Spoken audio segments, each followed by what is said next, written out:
Welcome back to MKE Gadgets.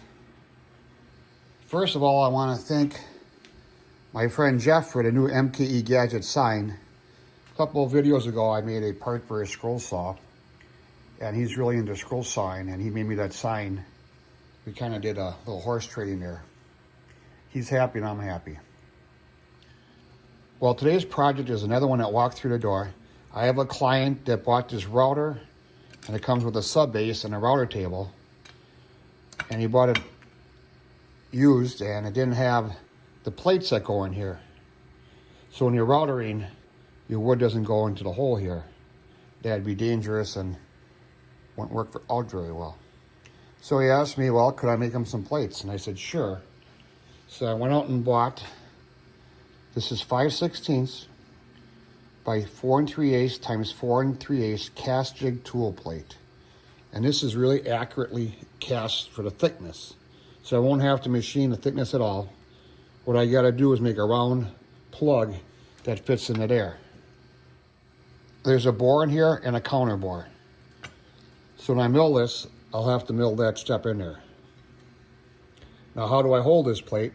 Because I want to machine all the way around it. Well, we're gonna have to make a fixture. And for that, I bought a bar 6061 T6. It's 1/2 inch by 1 inch by 6 inches long. I'll have to do some machining here. So then the plate will sit on here, and then we can machine all the way around. The hardest part about most jobs is the setup, because once you get it done, all you gotta do is copy and paste and do all the other ones. Let's take the material and my fixture over to the Bridgeport mill, and we'll start making some chips. So here we are at the Bridgeport mill. We got the first plate in here. I found the center and the Y and the X. We're gonna come in and center drill for a 1/4 inch hole, and then we're gonna move over 1.5 inches in both directions in the X axis, and then drill a hole number 35.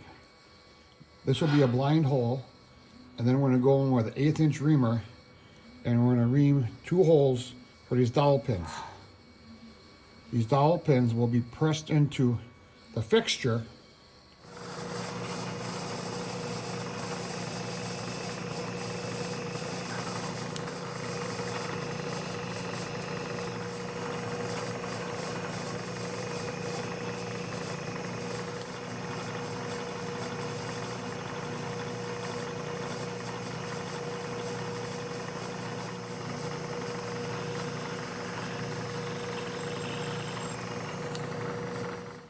With all the holes drilled here, next we move on to the fixture.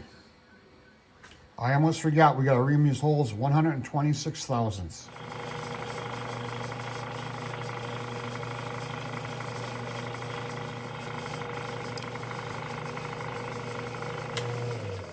Now our 125 gauge pin should slide in and out freely, and it does.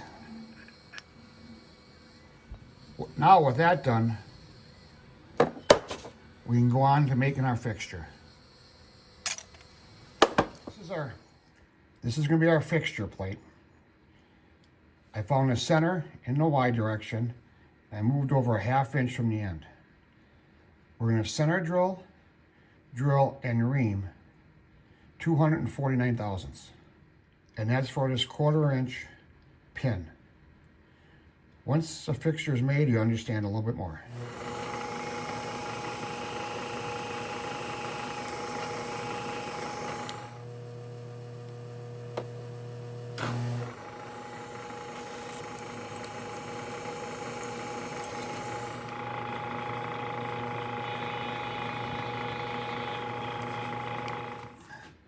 So my 1/4 inch location pin should just hammer in. It's 1/1000th interference fit.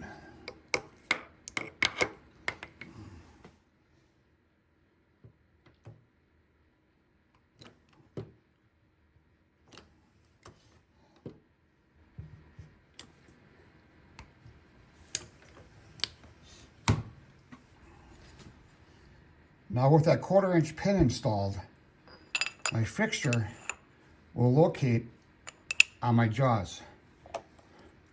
Because I'm gonna have the part on here, I'm gonna have to take this part out and put it onto the plate for a fitment until I get the sizing just perfect. That way I can take my fixture and part out and put it back in. It's always going to locate the same location. The only thing is, I'm going to do it on this side.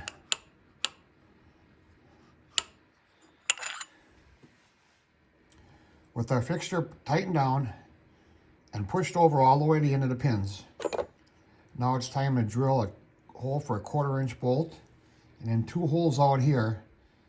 They'll be drilled and reamed 124 thousandths, and that will hold the pins tight. When this is all done, I think you might understand a little bit more. Let's make some chips.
Now I have my 2 1/8 inch dowel pins, and I want to press them in there. So I got a 1/4 inch pin, and that's going to push my 1/8 inch dowel pin in. I don't want the dowel pin to go all the way in, so I'm using a 1/4 inch drill bit, and hopefully that stops it from going all the way in. It's kind of like my gauge.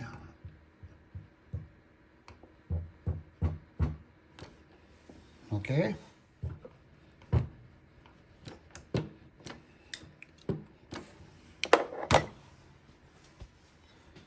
So here's the part we're going to make.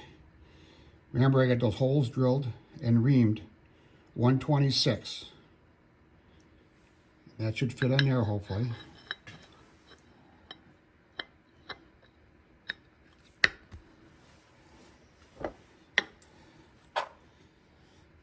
To hold the plate to the fixture, I have a 1/4 20 flathead cap screw. So the angle underneath the head will help hold this down.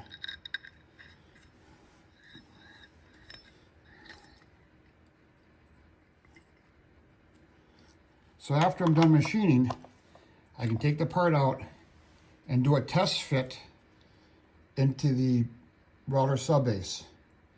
And if it's a little bit too big, I can put it back in, take another cut. I can keep doing that till I get the right size. That's why we put the pin in there. It's a positive location. Now, after all that work, we're going to start making our part. But if you make your fixture right, it will make your machining your part a lot easier, more accurate, and safer. First, we're going to come down here and we're going to cut the larger diameter, which is the top. We're looking at the bottom here. So this is going to take quite a long time, so I'm just going to do a couple passes and I'll come back towards the end.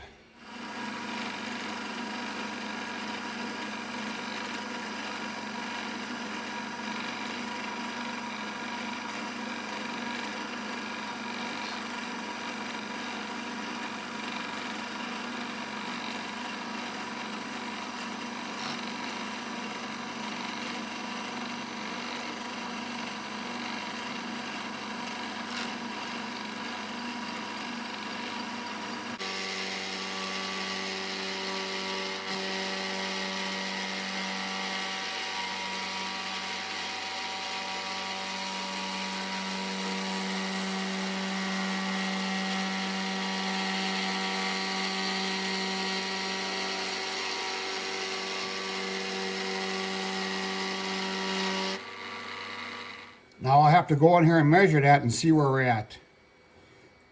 I purposely went oversize because you can always make it smaller, but you can't put material back on very easily.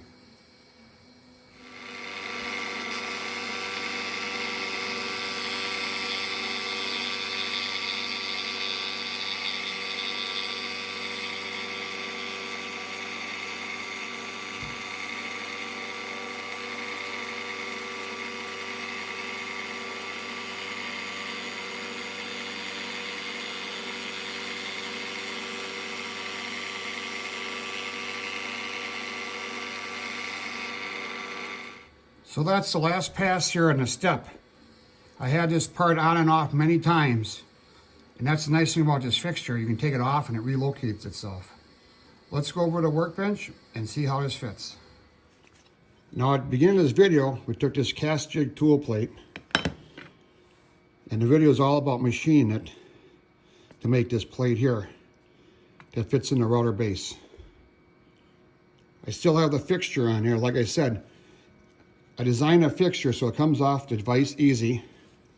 I can do a test fit and it fits real nice. I'm using the 6-inch scale here just to make sure the part I made is below the base. And it is. You don't want it sticking out, so when you push a piece of wood across it, it would get jammed. So I got one done. I got 6 more to go. Let's talk about this fixture I made. I don't know if you understand how that works. So I got a 1/4-20 flathead cap screw. And that just holds the plate to the fixture. Comes off pretty easy. So these are 2 dowel pins. They're 125 in diameter. I drilled and reamed holes 124 in diameter.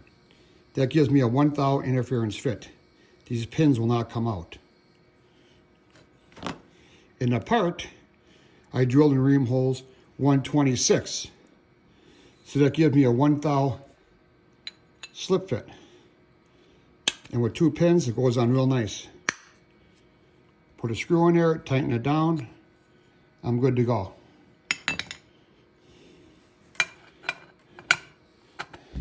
So anytime you're making something, it's very easy to do one. But now I have to do 6 of them, and they all got to be the same. That's a little bit harder. But I'm confident I can do it. This is MKE Gadgets. Please put a comment down below if you'd like to see more videos like this, or if you have any questions about this video. Give me a thumbs up, and please support me by subscribing. I really appreciate it. Thanks. We'll see you tomorrow.